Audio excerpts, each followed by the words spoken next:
hashize umwaka bwo ku itariki 7 z'ukwezi kwa 10 mu mwaka ushize 2023 igihugu cya Israel cyagagaga igitero karabutaka n'umutwe wa Hamas wo mu ntara Gaza muri Palestine. Igitero cyatunguranye kuko imbaraga uyu mutwe wagaragaje muri iki gitero yabo uburyo cyari giteguye ndetse n'uburyo cyakozwemo byose byatunguye ndetse bikora mu jisho gisirikare cya Israel. Igitero cyari gikaze cyagabwe hifashishwa inzira zose zo gushoza intambara. Indege zahagurukijwe ku muvuduko munini cyane ziyagira mu kirere cya Israel, ariko ku butaka no mu mazi naho abarwanyi ba Hamas binjiraga ku muvuduko udasanzwe. Iki gitero cyahitanye bamwe mu basirikare ba Israel ndetse gishimuta benshi mu basivile batagira intwaro. Birumvikana ko nimba Hamas yaragabye igitero abayobozi bayo ari bo banyiri kugitegura. Umuyobozi mukuru wa Hamas Bwana Yahya Sinwar yari nimero ya mbere mu bahigwa bukware n'inzego z'igisirikare za Israel ngo zimuhitane.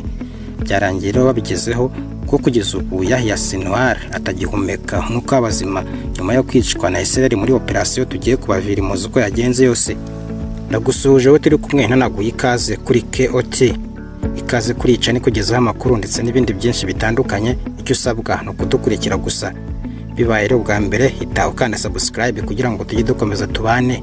Nyuma yo gukanda subscribe nibyo uba wiyandikishije, ariko biba byiza iyo ukanze kuri notification ku buryo tugishyira ikiganiro hita ukibona mu wa mbere.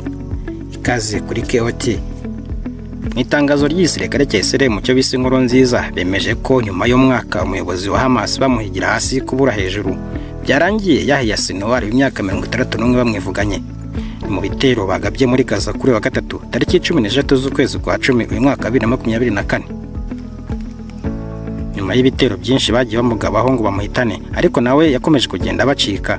Israel ngo yahozaga isho kuri Yahya Sinwar ku buryo aho yajyaga hose babaga bamuriho, gusa nawe ngo yari yarashimusa abaturage b'abasivili agahora yivanze nabo bikagorana kuba bamugeraho cyangwa kuba bagawe igitero ngo bamuturitse nko mu buvumo yabaga yiberamo. Umuvugizi w'igisirikare cya Israel Bwana Daniel Hagari yatangaje ko umukuru wa Hamas Yahya Sinwar yarashwe nyuma yo kumuvumbura aho yari kumwe n'abandi basirikare be babiri bamurinda mu gace ka Rafah. Ingabo za Israel ngo zamenye ko Sinwar ari muri ako gace ka Rafah maze bategura uburyo bwo kumugabaho igitero. Abasirikare ba Israel babonye Sinwar nabo barwanye bandi babiri bari kumwe babarasaho baratatana, maze Sinwar yiruka wenyine ahongera mu nyubako ari hafi aho. Aha yari yahungiye. Abanyesirayeli barahafotoye bakoresheje drone zabo, maze igihe bari gufotora Sinwar wari urashwa akaboko kavirirana atera iyi drone ibiti asakuza cyane ati Hagari. Nubwo Sinwar yakundaga kuba ari kumwe n'abafungwa agize nk'ingabo imukingira uwari we wese washaka kumugabaho ibitero nk'ibyo kumuturitsa, kuri iyi nshuro yarashwe ari wenyine n'abarinzi be babiri. Amashusho ya drone hagaragaza Bwana Sinwar mu minota ya nyuma ubwo yabonaga ko ntawe urusimbuka rwamubonye agatera ibiti. Drone yarije kumurangiza yari wenyine kuko abo bari kumwe babiri nabo bari batatanye. Daniel Admiral uvugira igisirikare cya Israel ati twamenye ko inyubako yari yahungiyemo ubwo abasirikare bacu bamurasagaho nabo bari kumwe, nibwo twazanye indege ya drone turahafotora. Ayibonye kuko nta buhungiro bundi yari afite ayitera ibiti amamagara ati Hagari. Israel yarashe kuri iyo nyubako Sinwar yari yahungiyemo bamusangamo nawe baramurasa. Hagari avuga ko mu byo basanganye umugabo ari imbunda ndetse n'ibihumbi 40 by'amashekeri.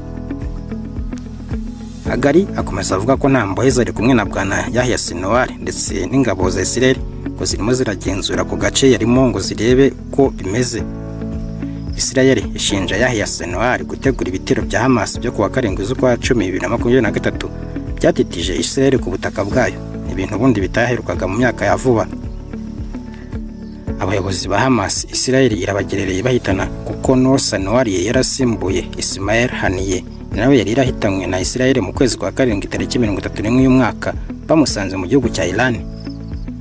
Ibitero bari kuzira kuko Israel gukora icyo yita kwihorera byagabwe mu buryo butunguranye ku butaka bwa Israel nk'uko twatangiye tubivuga. Ibitero byahitanye abanyesirayeli barenga 1206 biganjemo abasivili ndetse hanashimuswe benshi. Israel nayo yasubije ibi bitero yihanukiriye muri Gaza ihagusha imvura y'ibibombe byahitanye abanyapalestina barenga 42,000.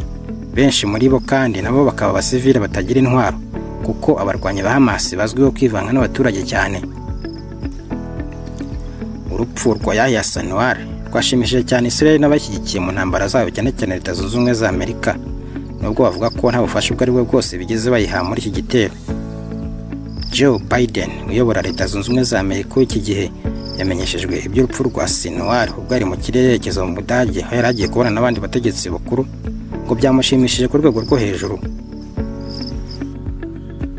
Kuri leta ya Israel kwivugana Yahya Sinwar ni intsinzi ikomeye cyane kuri bo kuva intambara yabo na Hamas yatangira. Ku rundi ruhande ariko nta gushidikanya ko ari ibyago biremereye cyane ku mutwe wa Hamas kubura umuyobozi uremereye cyane urwego nk'urwa Yahya Sinwar wahinduye imikorere yawo akabasha no gufasha umutwe gutegura ibitero biremereye nka biriya byo ku itariki 7 z'ukwezi kwa 10 umwaka ushize.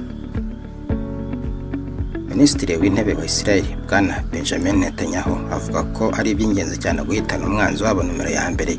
Yashimiye abasirikare bagize uruhare mu iki gikorwa ndetse yabibutsa ko ari intsinzi ikomeye ku rugamba ariko atari intambara irangiye. Benjamin Netanyahu atabadukorera ibibi uyu munsi twongeye kubereka ikiba kibategereje. Reka dusoze turebera hamwe ubundi Yahya Sinwar ni muntu ki cyangwa se ari muntu ki kuko nta kibarizwa mu isi y'abazima.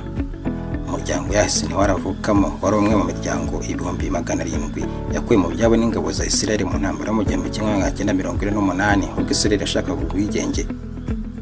Umuryango mu mujyi wa Ashkelon wegereye umupaka wo mu burasirazuba bw'umujyi wa Gaza.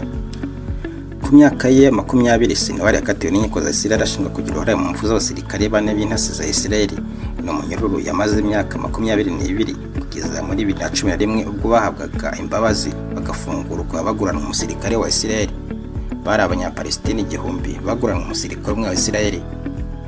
Sinwar yavutse mu myaka y'1962 avukira mu nkambi y'impunzi nkuru ya Khan Younis mu ntara ya Gaza ikibarizwa muri Misiri. Muri 1967 ubwo Sinwar yari afite imyaka 5 gusa intara ya Gaza yigaruriwe na Israel yambuye Misiri. Ubwo yafungwaga mu myaka za 80 Sinwar ngo mu buroko yahigiye ururimi rw'igiheburayo rukoreshwa n'abayahudi yiga byinshi ku banzi b'abanya-Israel. Hari abavuga ko nta munyururu udacika. Muri 2011 hagati ya Israel na Hamas habaye igikorwa cyo kugurana imfungwa hagati yabo. Israel yemera kurekura imfungwa z'abanyapalestina 1000 yari yarafashe barimo na Yahya Sinwar bari bafungiye muri Israel baguranwa umusirikare umwe wa Israel witwaga Gilad Shalit. Sinwar nyuma yo kugaruka mu buzima busanzwe n'ubundi yasubiye kuba muri Hamas aba umuntu ukomeye cyane muri uyu mutwe kubera ibitekerezo bye. Yazamutse mu ntera muri uyu mutwe wa Hamas nyuma y'imyaka 2 afunguwe kuko muri 2013 Sinwar yatorewe kuba umwe mu bagize biro politiki ya Hamas maze muri 2017 ayobora iyo biro politiki. Sinwar mu buyobozi bwe muri Hamas yafashije kongera kubaka umubano hagati ya Hamas n'ibihugu nka Misiri na Iran. Niwe mucurabwenge w'igitero simusiga twagarutseho hejuru cyo ku itariki 7 z'ukwa 10 umwaka ushize 2023 cyatunguye Israel byamugize umwanzi numero ya mbere kuko Israel mu bashyize ku rutonde rw'abigomba guhitana yari ku rutonde rw'imbere. Nyuma y'urupfu rw'umuyobozi mukuru wa Hamas haniye ahitanwe na Israel aho yari muri Iran, Yahya Sinwar nawe yahise atorerwa kuyobora uyu mutwe. Apfuye atamaze igihe ku buyobozi bwa Hamas ariko ibikorwa bye bizahora byibukwa mu mateka nk'umuntu wabashije gukora mu jisho Israel. Ngo Yahya Sinwar umwanzi numero ya mbere wa Israel ubu ngubu utakiri mu isi y'abazima kuko bamaze ko mwivugana. Bana natwe mu biganiro tubagezaho icyo tugusaba nta kindi no kudushyigikira ukanda subscribe niba utarayikanda kandi nimba warayikanze nabwo ugiye ufungura notification tugishyiraho ikiganiro ukibone mu ba mbere. Waduha inama ibitekerezo ndetse n'ingingo ushaka twazagarukaho unyuze ahatangirwa ibitekerezo ni muri commentaire cyangwa se comment.